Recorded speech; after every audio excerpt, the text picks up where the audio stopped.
American പ്രസിഡന്റായി Donald Trump എത്തിയപ്പോൾ പല മാറ്റങ്ങളും ലോകരാഷ്ട്രങ്ങൾ പ്രതീക്ഷിച്ചിരുന്നതാണ്. എന്നാൽ ഇത്ര വേഗത്തിൽ ലോകക്രമത്തിൽ മാറ്റമുണ്ടാകുമെന്ന് ആരും കരുതിയിരിക്കില്ല. ട്രംപിന്റെ പുതിയ നയപ്രകാരം ചൈനയെയാണ് മുഖ്യ എതിരാളിയായി കാണുന്നത്. ചൈന തങ്ങളെക്കാൾ വളർന്ന് അമേരിക്കയെ കീഴ്പ്പെടുത്തുമോ എന്ന ഭയമാണ് ചൈനയ്ക്കെതിരെ ശബ്ദമുയർത്താൻ ട്രംപിനെ പ്രേരിപ്പിച്ചത്. ചൈനയിൽ നിന്നുള്ള ഇറക്കുമതിക്ക് 10% തീരുവ ചുമത്തുമെന്നും ഇത് ഫെബ്രുവരി 1 മുതൽ പ്രാബല്യത്തിൽ വരുമെന്നുമാണ് ട്രംപ് പറഞ്ഞിട്ടുള്ളത്. ചൈനയുമായി നല്ല ബന്ധം സ്ഥാപിക്കുമെന്നൊക്കെ ട്രംപ് ഇടയ്ക്കിടയ്ക്ക് പറയുന്നുണ്ടെങ്കിലും ചൈനയ്ക്കെതിരെ താരിഫ് ചുമത്താനാണ് ട്രംപിന്റെ തീരുമാനമെന്നാണ് പുറത്തുവരുന്ന റിപ്പോർട്ടുകൾ സൂചിപ്പിക്കുന്നത്. അതേസമയം അമേരിക്കയുമായി ഒരു വ്യാപാര യുദ്ധത്തിൽ പങ്കാളിയാകാനില്ലെന്ന് ചൈന മുന്നറിയിപ്പ് നൽകുകയും തങ്ങളുടെ സാമ്പത്തിക താൽപര്യങ്ങൾ സംരക്ഷിക്കുമെന്ന് പ്രതിജ്ഞയെടുക്കുകയും ചെയ്തു. ലോകത്തിലെ ഏറ്റവും വലിയ രണ്ട് സമ്പദ് വ്യവസ്ഥകളായ ചൈനയും അമേരിക്കയും തമ്മിലുള്ള വ്യാപാരം വിശാലമാണ്.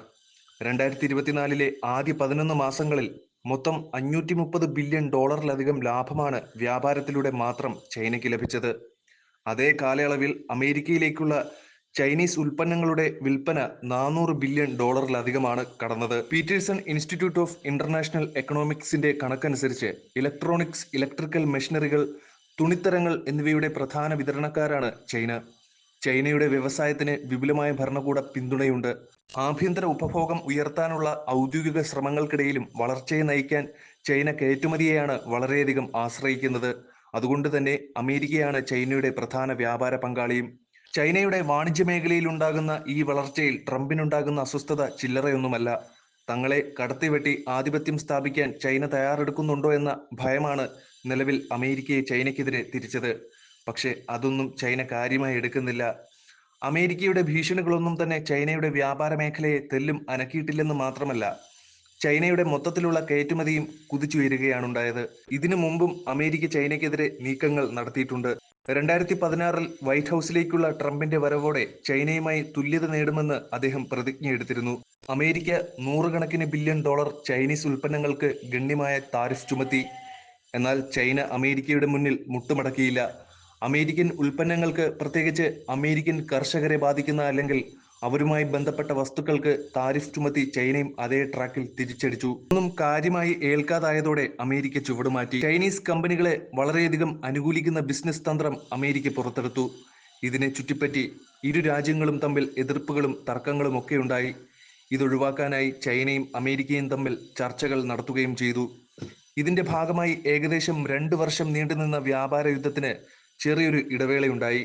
അതുപ്രകാരം $32 ബില്യൺ ഫാം ഉൽപ്പന്നങ്ങളും സമുദ്രവിഭവങ്ങളും ഉൾപ്പെടെ $200 ബില്യൺ മൂല്യമുള്ള അമേരിക്കൻ സാധനങ്ങൾ ഇറക്കുമതി ചെയ്യാൻ ചൈന സമ്മതിച്ചു.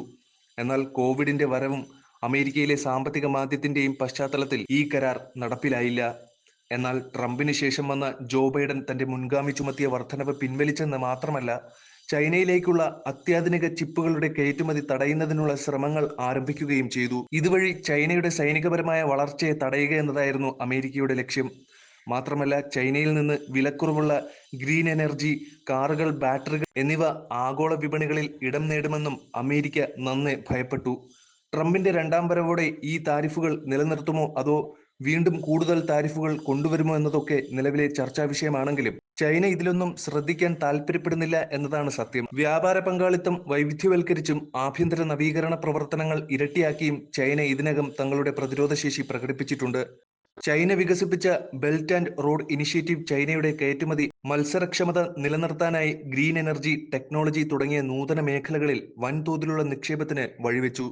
ചൈന നിർമ്മിക്കുന്ന ഹൈവേകൾ, തുറമുഖങ്ങൾ, റെയിൽപാതകൾ എന്നിവയുടെ ശൃംഖലയാണ് ഈ ബെൽറ്റ് ആൻഡ് റോഡ് ഇനിഷ്യേറ്റീവ്. ഏഷ്യയെ ആഫ്രിക്ക, യൂറോപ്പ്, ലാറ്റിൻ അമേരിക്ക എന്നിവയുമായി മികച്ച രീതിയിൽ ബന്ധിപ്പിക്കുന്നതിനാണ് ഈ പദ്ധതി. കഴിഞ്ഞ കാലയളവിലൊക്കെ തന്നെ ചൈനയ്ക്ക് കാര്യമായ സാമ്പത്തിക നേട്ടങ്ങൾ ഉണ്ടായതായി രാജ്യത്തിന്റെ സ്ഥിതിവിവരക്കണക്ക് ബ്യൂറോ മേധാവി പറഞ്ഞു. മുൻകാലങ്ങളിൽ ചൈനയ്ക്ക് അതിന്റെ വളർച്ചാ ലക്ഷ്യങ്ങൾ കൈവരിക്കാൻ സാധിച്ചിട്ടുണ്ട്. വായ്പാ ചെലവ് കുറയുന്നതും കയറ്റുമതി ഉയരുന്നതും വഴി ചൈനയ്ക്ക് 4.9% വാർഷിക വളർച്ച കൈവരിക്കാൻ കഴിയുമെന്ന് ലോകബാങ്കും പറയുകയുണ്ടായി. ലോകത്തിലെ ഏറ്റവും വലിയ കണ്ടെയ്നർ തുറമുഖങ്ങളിൽ ഒന്നാണ് ചൈനയിലെ ഷെൻഷനിലെ യാൻഡിയൻ തുറമുഖം. അമേരിക്കയിലേക്കുള്ള ചൈനയുടെ കയറ്റുമതിയുടെ 1/4 ഇവിടെ നിന്നാണ് കൈകാര്യം ചെയ്യുന്നത്. അതുകൊണ്ട് തന്നെ താരിഫ് ഉയർത്തിയാൽ അത് ചൈനീസ് ഉൽപ്പന്നങ്ങളെ ആശ്രയിക്കുന്ന അമേരിക്കക്കാരെ, പ്രത്യേകിച്ച് വിതരണക്കാരെ ബാധിക്കുമെന്നുറപ്പാണ്.